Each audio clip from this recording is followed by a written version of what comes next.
Situated in the Indian part of the vast Himalayas, Ladakh is a land of lofty arid mountains, furrowed with deep valleys. It is also known as Little Tibet and the land of high passes. The men and women living in these high isolated villages and along the rivers dotted with glaciers emanate deep sincerity. Buddhism and its traditions are at the heart of Ladakhi culture. Still, the population is managing to adapt to the profound changes brought about by the region's recent boom. The inhabitants of Ladakh know that faced with nature, they have no choice but to remain humble and to make do with what she can offer them.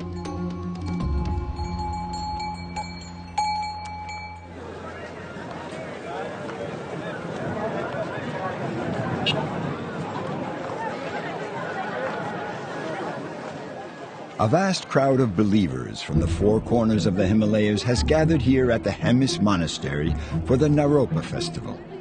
They are all followers of Drukpa, one of the major schools of Tibetan Buddhism.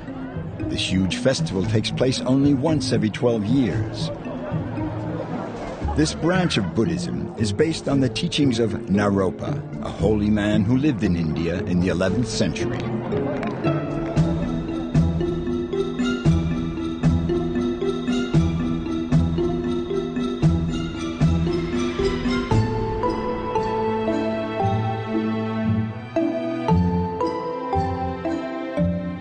The festival is particularly lavish this year because it is also the 1000th birth anniversary of Naropa. For this special occasion, the monks unveil a huge embroidered silk tapestry of the Buddha. It is the largest such tapestry in the world.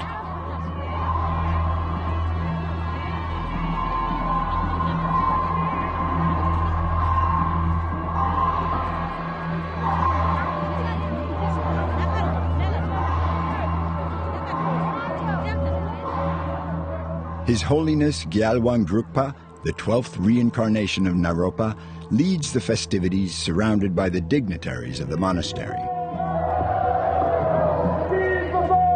Through his progressive teachings, this spiritual guide encourages the monks and nuns to become shining examples and symbols of modernism.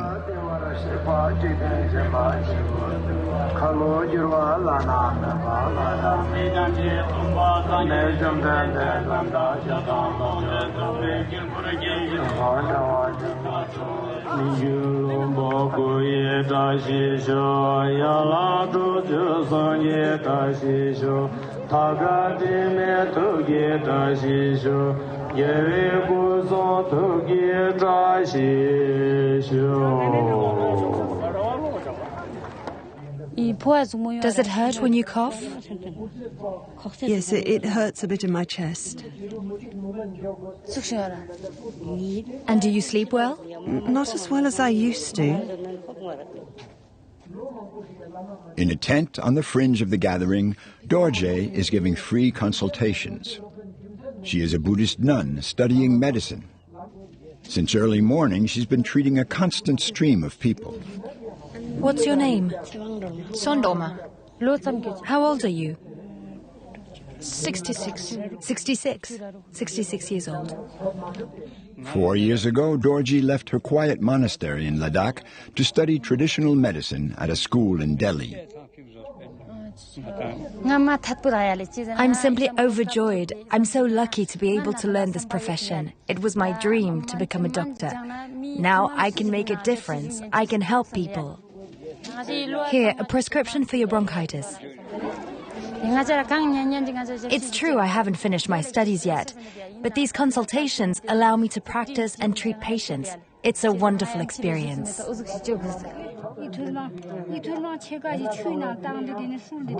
The pills and powders that Dorji prescribes are all made from plants found in Ladakh.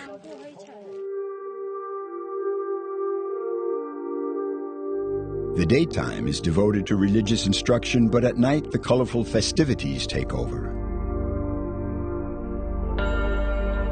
The Naropa Festival is a mix of traditional folklore, popular culture, and Bollywood-style dance numbers.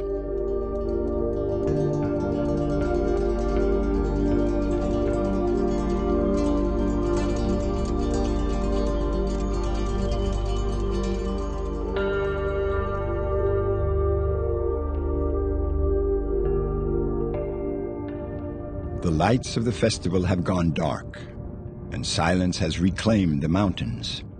Dorji has arrived back at her monastery lost among the peaks of Ladakh.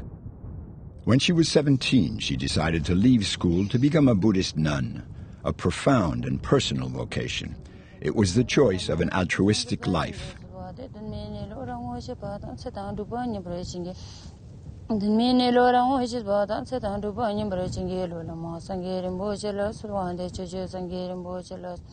Every morning, she goes off by herself to meditate for a few hours.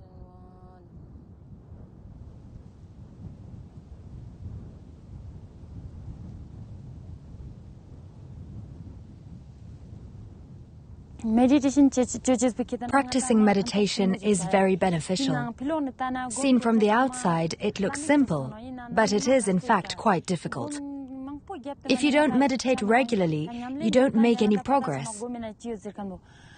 It's important to do it with sincerity. The path to illumination is long. You have to meditate for months and even years. It's like milk. First you have to milk the cow, then you transform the milk to finally obtain the butter. The basis of meditation is looking at yourself and controlling your own mind. Me, I'm still just a beginner. 1, 2, 3, 4, 1. The nuns in Dorji's monastery practice kung fu, to be strong mentally and physically, but also to break down the outdated barriers between men and women. Traditionally, only men teach and practice this martial art. I stopped doing kung fu for 4 years because I went to Delhi for my medical studies. So I forgot a lot, and it's hard for me to keep up with the others. But I like it a lot, and I'm glad to get back to it. I really have to start again from scratch. 8, 1. Oh, 2, 3, 4. We just want to change one thing, one thinking of the world, that, girls are not less than boys. We just want to go ahead than them. And we just, want to, I just want to say that every girl, they have a power inside them. We just have to take it out with ourselves and go ahead. It doesn't mean that, a woman has to always stay in kitchen and cook something for their husband and everything or something, blah, blah, blah. We can do everything. Just the problem is we're not, all the girls in the world are not getting a chance to do something, to show something, to tell something. So we're just, giving a message to all over the world that give chance to girls, see what they can do better than boys. I can just say, 준비, Nyam, ciao.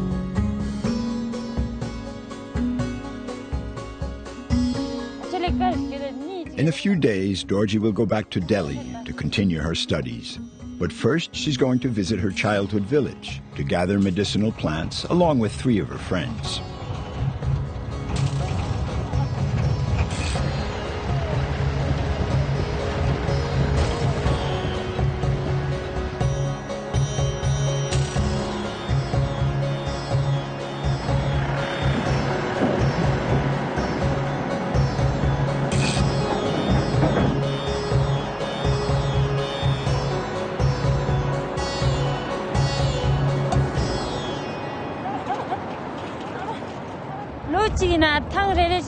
I usually go back to my village once a year in the summer.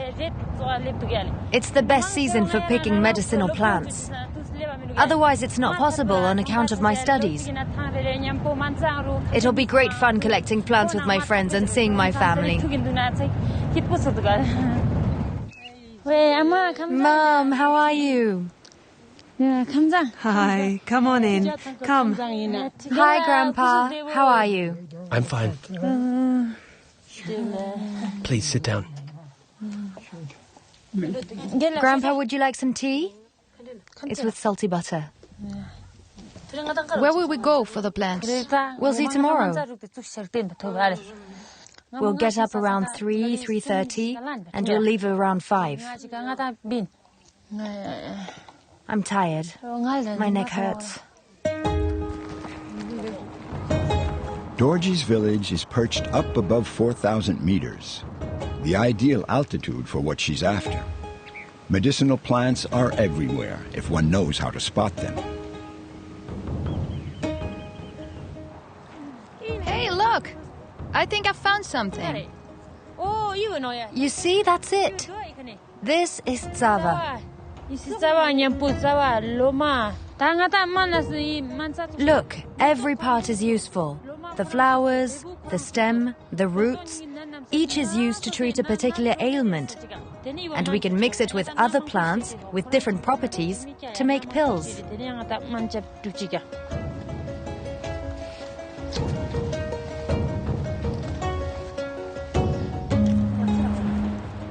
Now, the younger generation puts its trust more in modern medicine. But by sharing this traditional plant lore, Dorji is keeping this body of knowledge from dying out.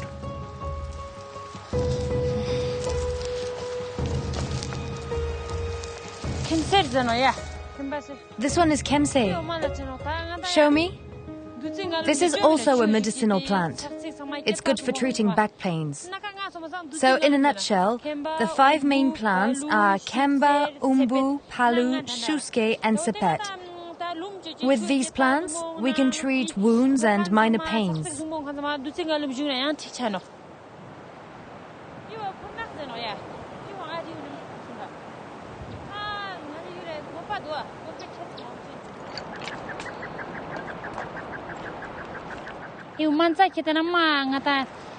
Medicinal plants are our country's precious stones. They grow where the air, water and soil are not polluted. All the plants we pick are natural and pure, so they've kept all their curative properties. If you grow them with chemical fertilizers, they won't be as effective.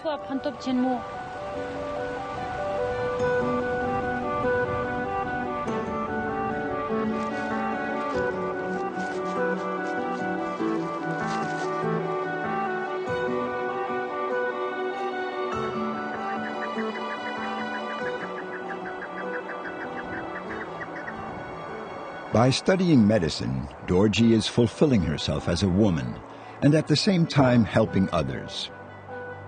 It was her dream when she decided to become a nun, and it makes her mother very proud of her.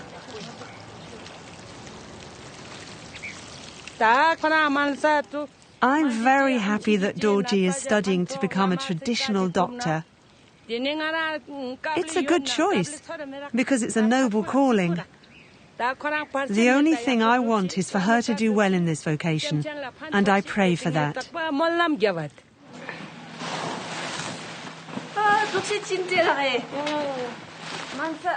It's time to say goodbye and get moving. Dorji is leaving Ladakh with this summer's harvest and heading back to her school in Delhi. See you next year. Goodbye. She still has 3 more years of studies before becoming a traditional doctor.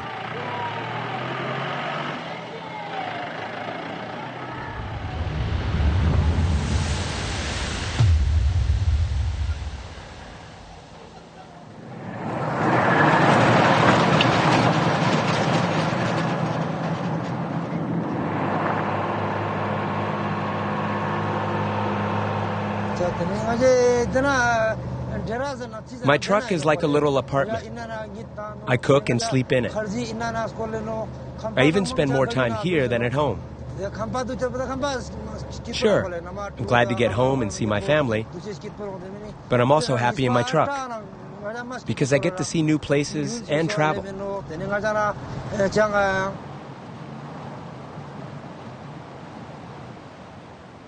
With his indomitable truck, Namgyal brings supplies to Ladakh's most isolated valleys all year round.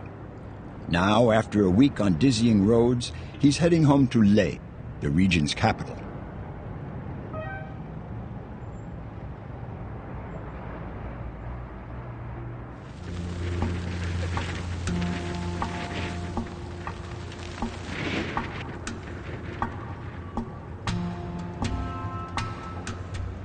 This city owes its prosperity to its strategic location between China and India.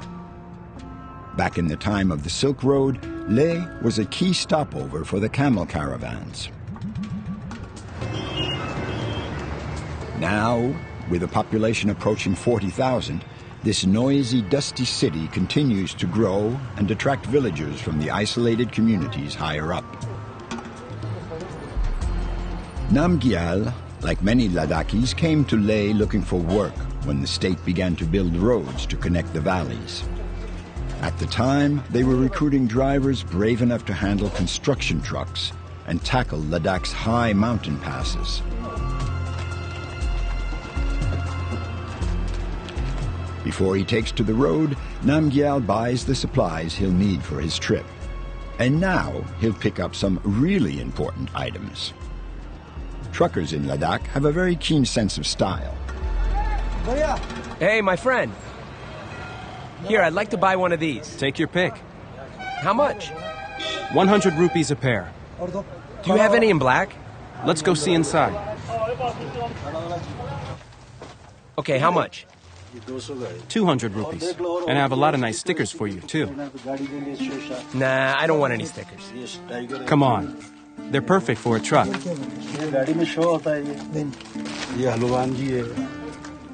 Look, a rose, really nice. And we have hearts. And this one, the Indian flag. It's great. What else do you have? Here, this, to clean your truck. Plus, you can use it as a clothes brush. Oh, come on, it's already broken, look. I have other stuff. Look, a solar lotus. How much for the prayer wheel? 400 rupees. So, what's the total? 1,500 rupees. Okay, I'll give you 1,000. Deal. Seeing as you're my first customer of the day. So long. Yeah, thanks. Thank you. How about this? Or maybe this?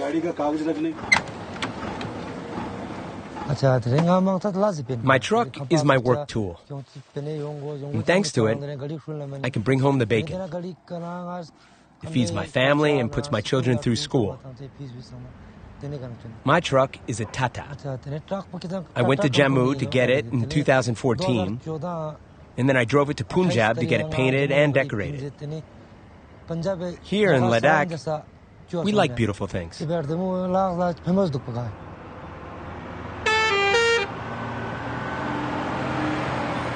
Hey, where are you off to? To the Nubra. See ya. Okay.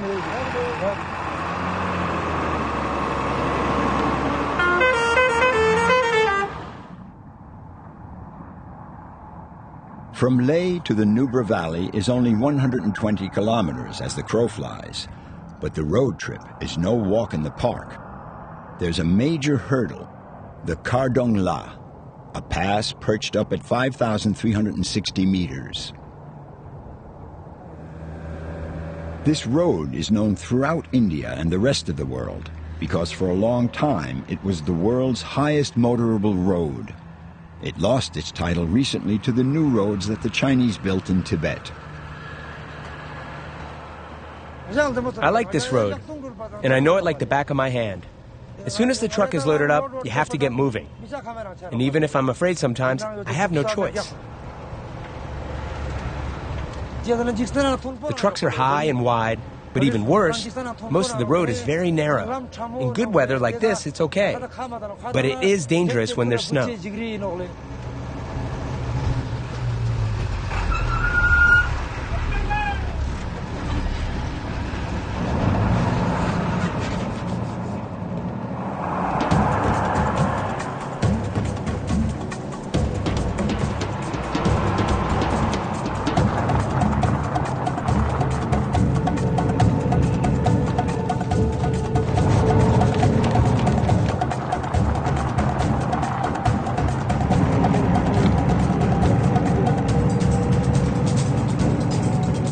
Namgyal has been running the Khardung La Pass for 15 years. Now he's one of the veterans, one of the few truckers who'll tackle this road as soon as the weather permits. Their courage and experience has earned them the respect of the other drivers. Personally, I'd rather drive at night. There's less traffic and you can see the oncoming headlights. In daytime, you never know when a car is going to come barreling around a corner.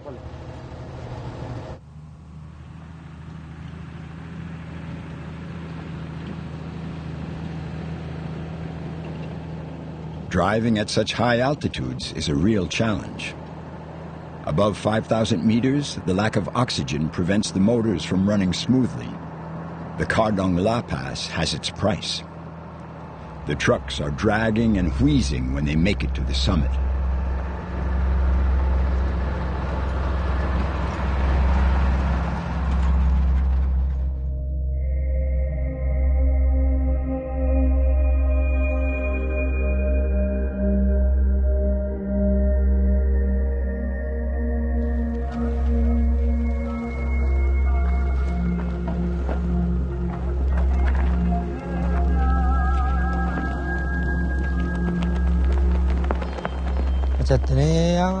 When I take the mountain roads, I pass by holy places, and I always string up prayer flags. Other people come here just for that, whereas I'm lucky enough to pass by these spots. They're on my way.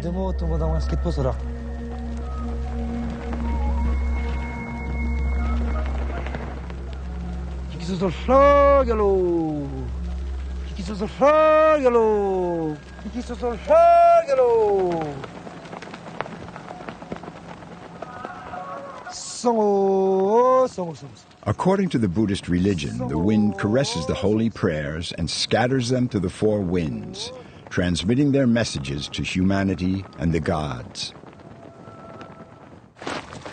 A few kilometers beyond the pass, Namgyal makes a stop at his mother's village.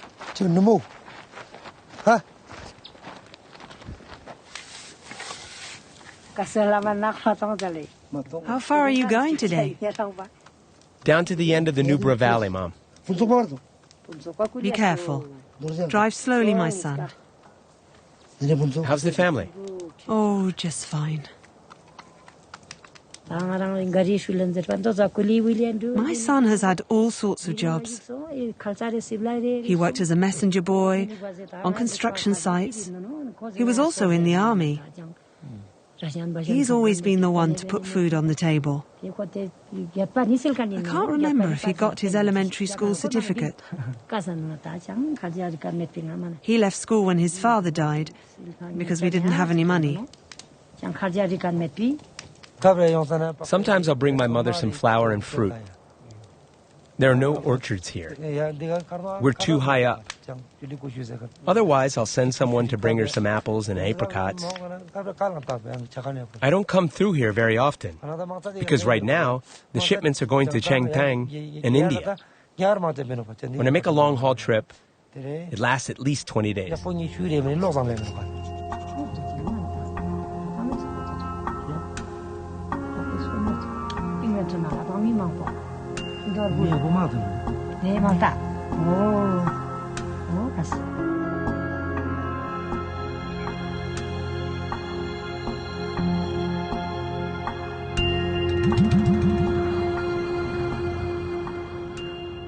These high mountain villages seem frozen in time.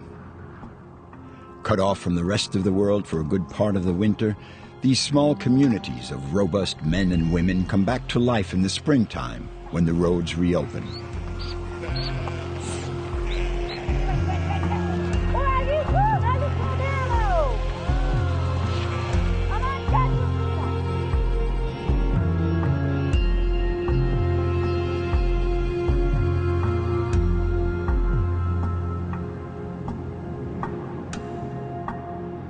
When he can, Namgyal acts as a messenger, bringing the latest news from the neighboring villages and from the capital.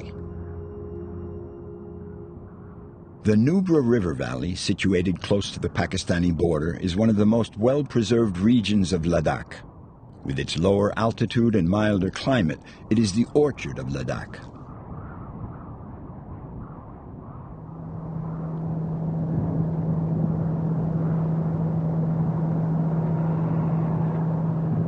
Namgyal is coming into the final twists and bends.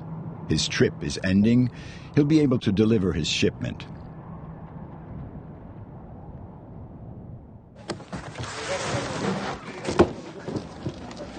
Hey, Stanzen, how's business?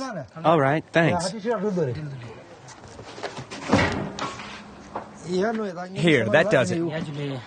What's new in Leh? Oh, everything's fine. No problems with the pass? Piece of cake. Great. Thanks a lot. Call me for the next order.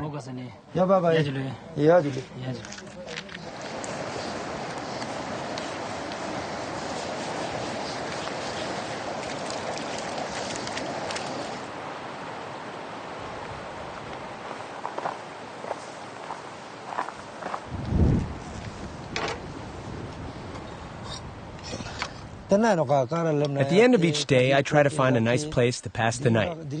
Here today, somewhere else tomorrow. Hotels and restaurants, they're not for me.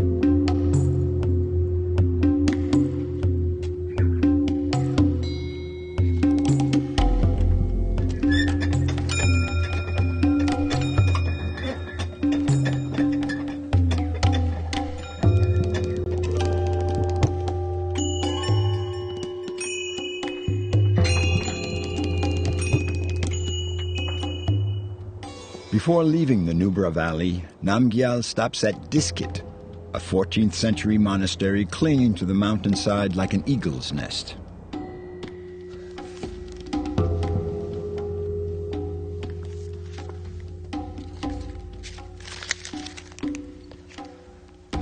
Soon, Namgyal will have to tackle the Khardung La Pass again on his way back to Leh. He's praying and making offerings to the monastery to obtain the protection of the gods.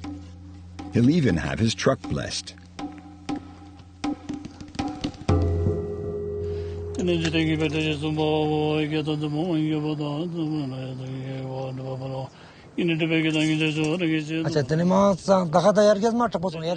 Ladakh is developed very quickly, but at the same time, we're losing our traditions and our culture. Personally, I think that such rapid change isn't a good thing. Too much progress kills our traditional values. I think it would be better if Ladakh remained Ladakh.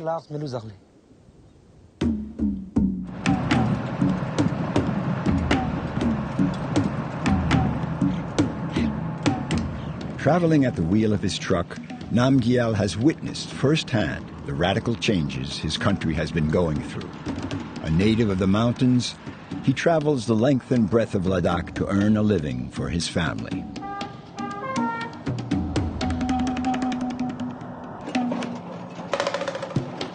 Others have taken their destiny in hand and are striving to reconcile traditional society and development in this remote province of India.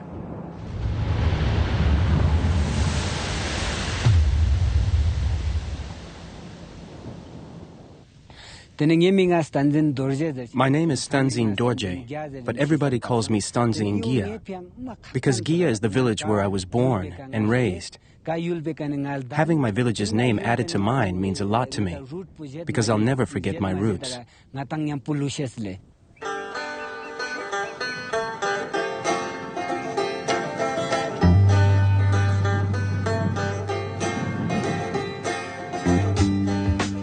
Life unfolds at a leisurely pace in Gya. This village is off the beaten path and has managed to preserve a certain harmony between the villagers, their animals, and the surrounding mountains.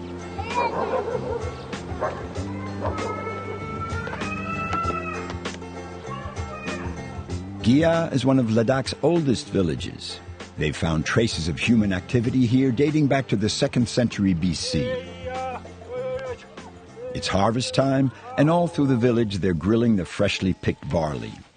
Then they'll grind it up to make a flour called sampa.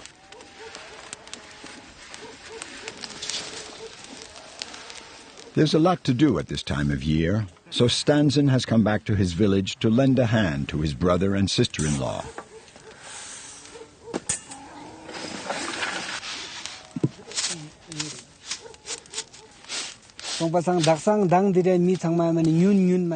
Nowadays, people are eating less and less sompa. They'd rather eat rice and wheat, which are subsidized by the government. However, there are a few villages, like Gya here, where the farmers understand that it's important to consume local produce. So they've gone back to growing and eating sompa, and it's gradually becoming the staple food.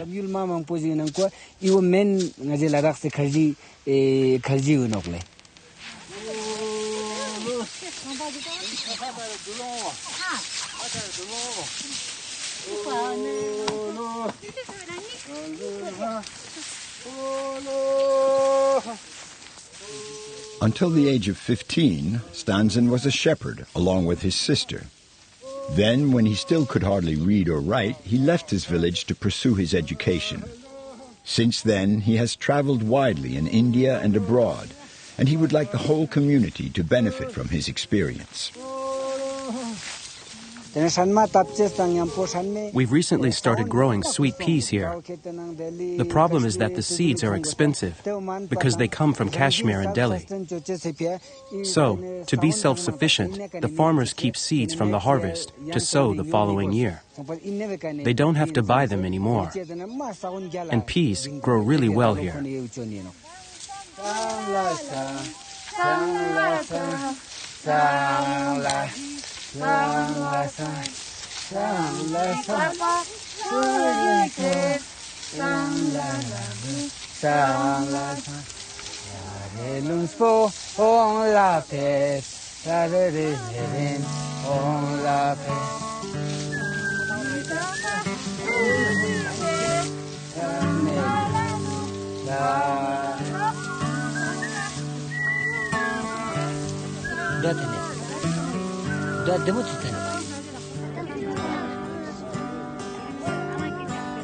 Stanzen is fighting to improve the everyday life of these villagers.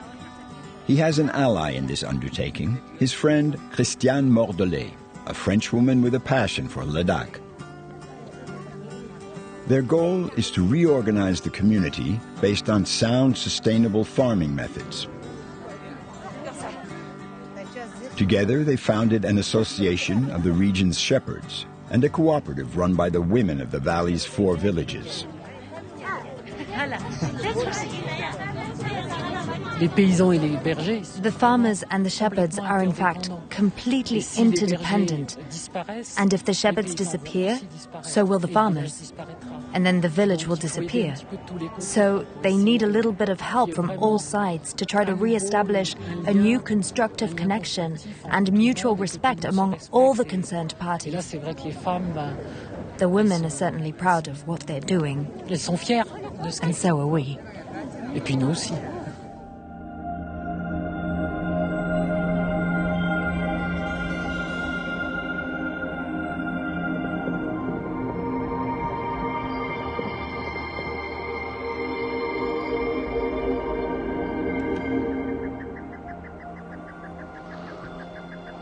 Stanzen is now 39, and he has become Ladakh's first documentary filmmaker.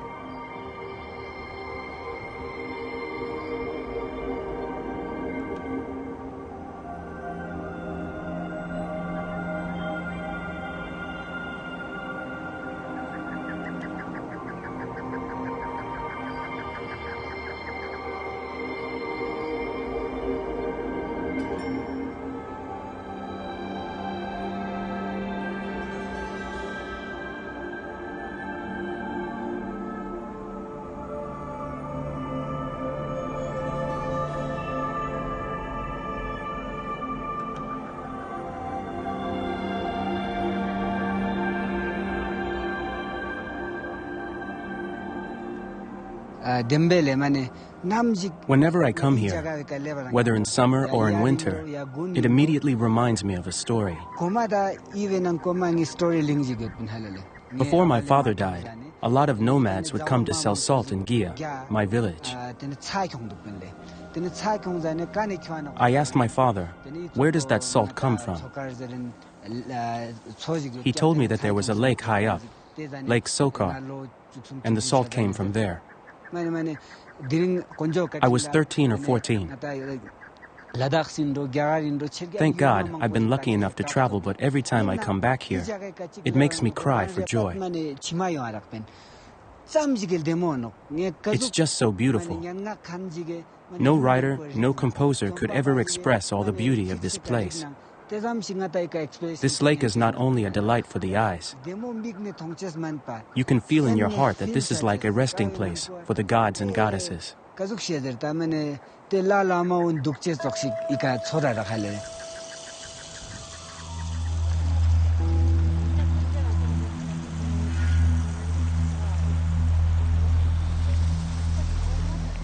The effects of climate change are even more visible in the Himalayas than elsewhere. In 2014, Gya was hit hard by a sudden flood. The glacier upstream from the village is receding, and a pocket of meltwater formed. When it gave way, the torrent destroyed everything in its path and swept away the village's only bridge. Urgan, Stanzin's brother, was there. He was the one who gave the alert.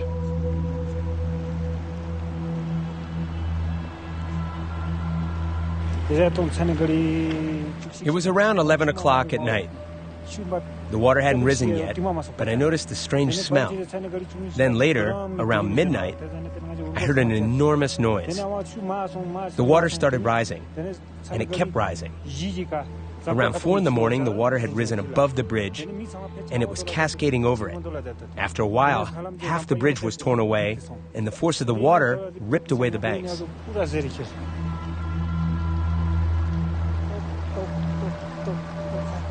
Stanzin was alerted by his brother during the night and arrived at the village early in the morning. Helpless before the raging elements, he took out his camera to have a record of the disaster.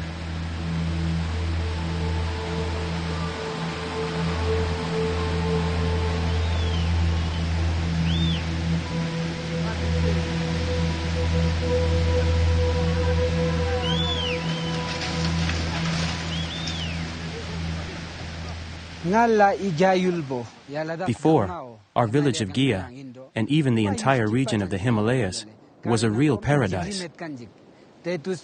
There were no problems. The people had a good life. They lived in harmony with their land, so they weren't afraid of the climate. Now, every year, in 2002, 2003, 2004, and especially in 2010, there were natural disasters, and it's getting worse. It's becoming dangerous here. People are worried about floods every summer. When will my house be wrecked? When will my cattle die? I'm afraid too, like all the Ladakhis. It's really starting to prey on our minds. How can we come up with a solution to the climate problem?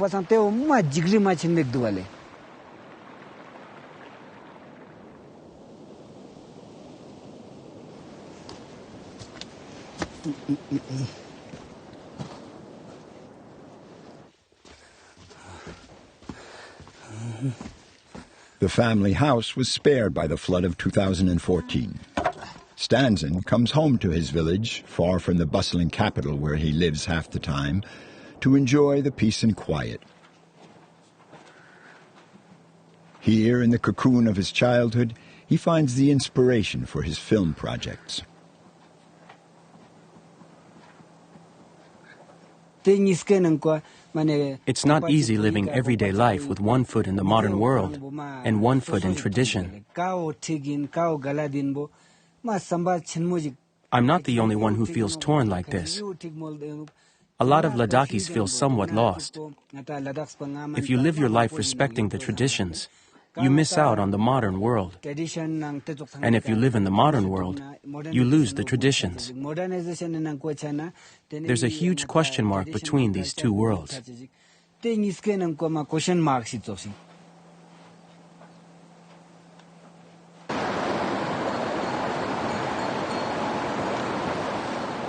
Making documentaries is Stanzen's way of finding a balance between present day and traditional Ladakh.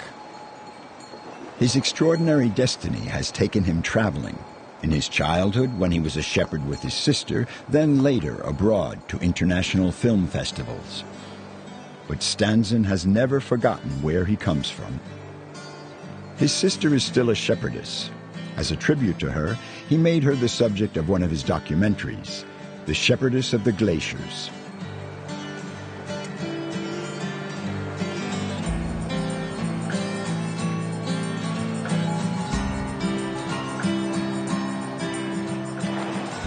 Today, Stanzen is going to give his sister a surprise. He's going to show her the film for the first time.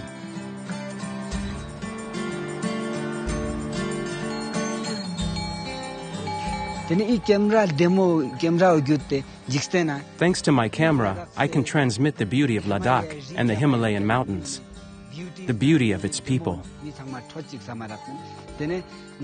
I've been very lucky in becoming the first Ladakhi to make documentary films. Many films have already been shot here, but since I grew up here, I can do an even better job of capturing the traditional ways of life, the culture, and art of my region. I'm proud to be Ladakhi.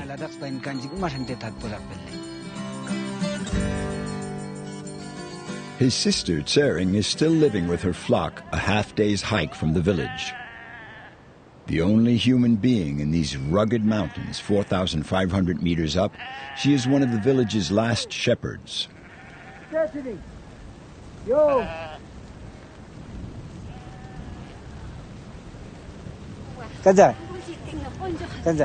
I'm so glad to see you. How are you, my sister? Great. What about you? Good, yeah. Not too tired? No, I'm fine. You don't get bored all alone? No. Yeah. Let's go have some tea.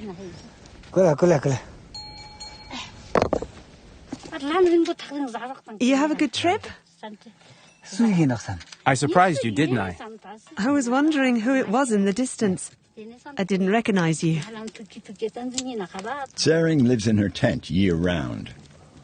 In winter, the temperature can drop to minus 40 degrees Celsius. This wild region is home to wolves and snow leopards. It takes an enormous strength of character to live in such a rugged, isolated spot.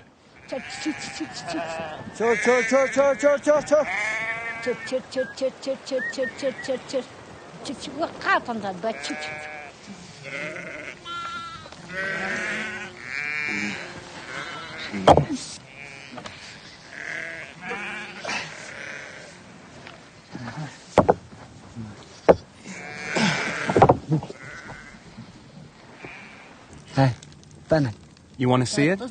Yes. How did it turn out? You'll see.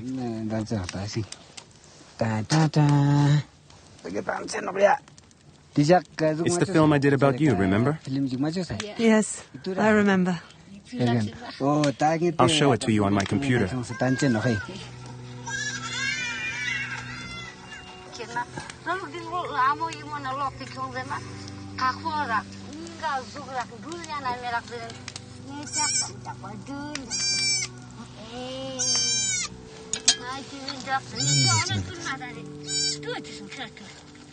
Hey.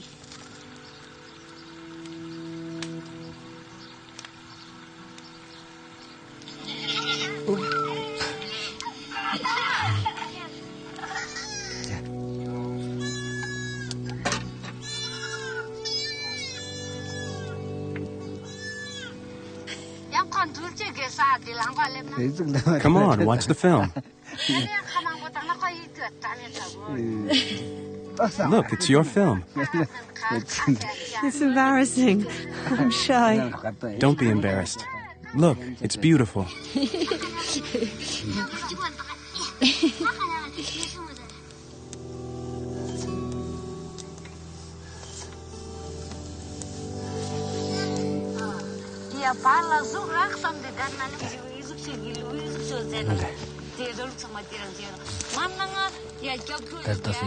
Ah, come on. Don't cry.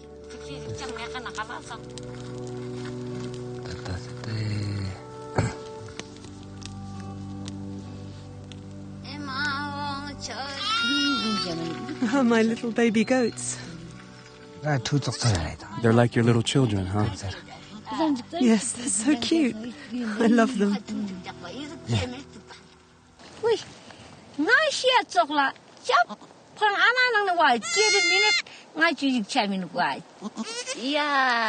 양방 기작과 린달라 양대작과 양야바지 작과 양아 양내감의 방경 작과 니아마 땅 작과 양내 땅내 글작과 디모성사 아 그러니까 디모성사 야 기자랑 준다는 우습시고 각바 메카 아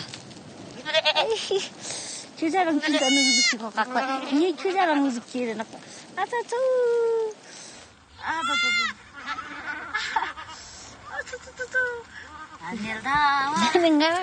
I can't believe that's me. It's as if it was some other woman. Why? Shepherding is a very hard job, it's true. But even if the younger generation goes to school now, we'll always need shepherds. People say, I have a degree, I don't want to be a shepherd because the working conditions are too harsh. But it's not good for anyone if there are no more shepherds. I don't know what others think about me, but deep down, I think that even after you get a good education, you can still choose to exercise this profession because it's so rich and it's indispensable for everyone.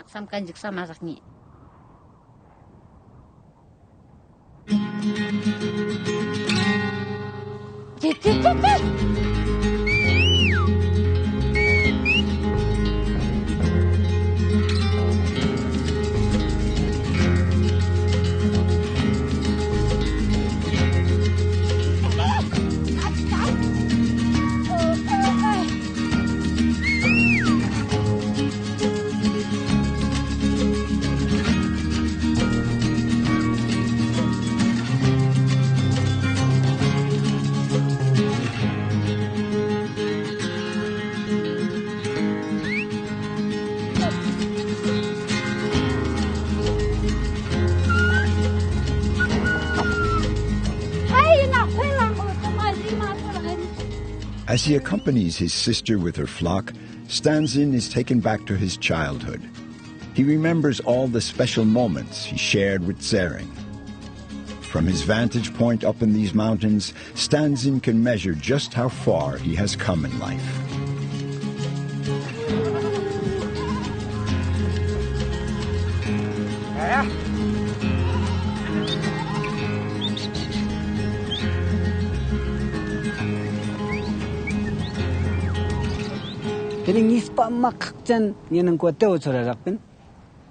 There's one very important thing. We are made of flesh and blood. It's like a house. Over time, it ages and falls into ruins. Eventually, we all pass away. Everything I filmed with my camera will remain, and they'll be able to show it to future generations. It's a testimony. That is why I'm a filmmaker.